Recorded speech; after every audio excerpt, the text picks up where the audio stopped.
my name is Greg, and I will be participating as the mediator in today's mediation for both of you. Let me get both of your names. Your name is? John Marshall. And can I refer to you as John? Yes, that is fine. Okay. And your name is? I'm Natasha Stefan. Natasha Stefan. Can I refer to you as Natasha? Yes. Okay. Now, I want to thank both of you for coming here and your willingness to participate in the mediation process. Part of this process is to come up with a mutually acceptable resolution for both of you. And this will help heal your diplomatic relationship. Now, mediation is the process which is used to resolve conflicts, and it provides a specific structure to allow you to do this as well. Now, I will be hearing opening statements from both of you, and I ask that both of you refrain from interrupting, or this will hurt your own mutual interest in this mediation.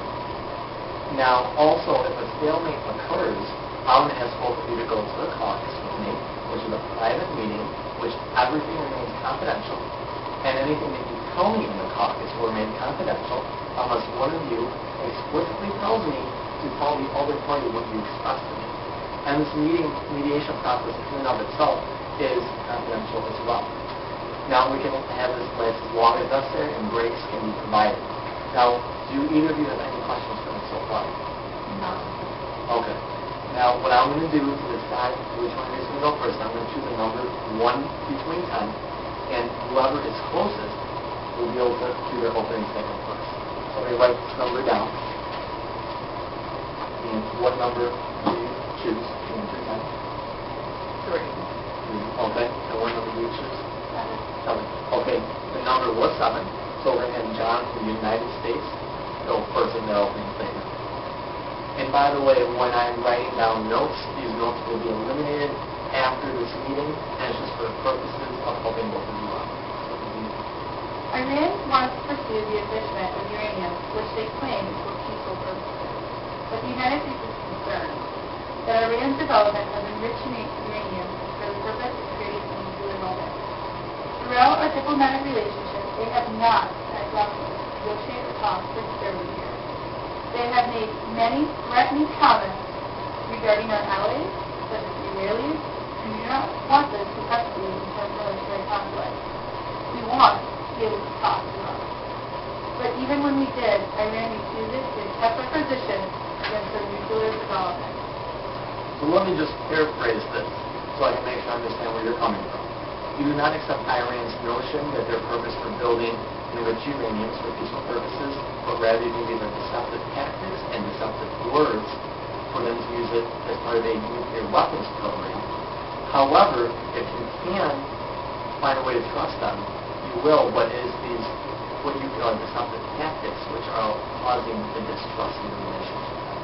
Yes, this is true. And you know, we found that in the secret underground. I'm going to have to ask you to refrain to caucus to provide that with me or later on in the discussion so we don't interrupt the mediation process. Now, continue on with the open. Well, I was just going to say that we, as the people of Iran representing, we're currently trying to enrich uranium. However, it's for the sake of people from use only. We want to use it to fuel our nation's struggling economy by providing a source of nuclear energy for electricity, just like the U.S. does.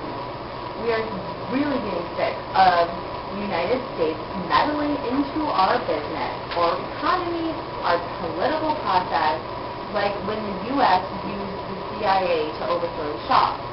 Basically, we want our autonomy. We deserve our ability to do as we please. So if I understand you correctly, what you're saying is that you just want to use this enriched uranium in order to provide energy for your society and your civilians, and that what's bothering you is the United States currently meddling into your domestic affairs, and this is what's preventing you from trusting them.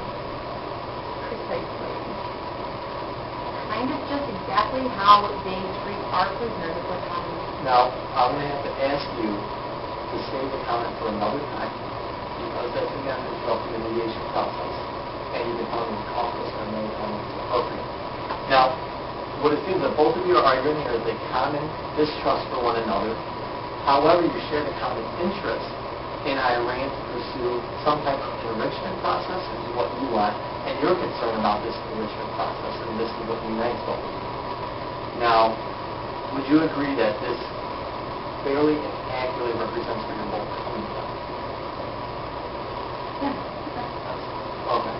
Now, would you also both agree that the issues in the past is what has caused much of the tension in the building? Yeah, like hiding nuclear facilities and holding a corrupt How about the election. fact that you guys overthrow our government just because you can't support your own? Hey, look what happens to Saddam. Natasha and John, distributive bargaining is not going to work here. Don't you both agree that these type of tactics and taking jabs at each other at the international and domestic level is what has caused these problems in your relationship? Yes. These issues which you both bring up are substantial and underlying issues at hand that we need to address. Now, it seems that both of you have an extreme dislike of trust for each other, and that this is what's preventing both of you from continuing your dialogue. So I know that I see here. But how can I Why am I going to trust them? Well, what we have to do is frame this discussion to create mutual trust. Now, what can Iran do for you to increase your trust towards them? Well, first making a trust for our allies, such as Israel, makes us react more rapidly. I don't expect Iran to like them.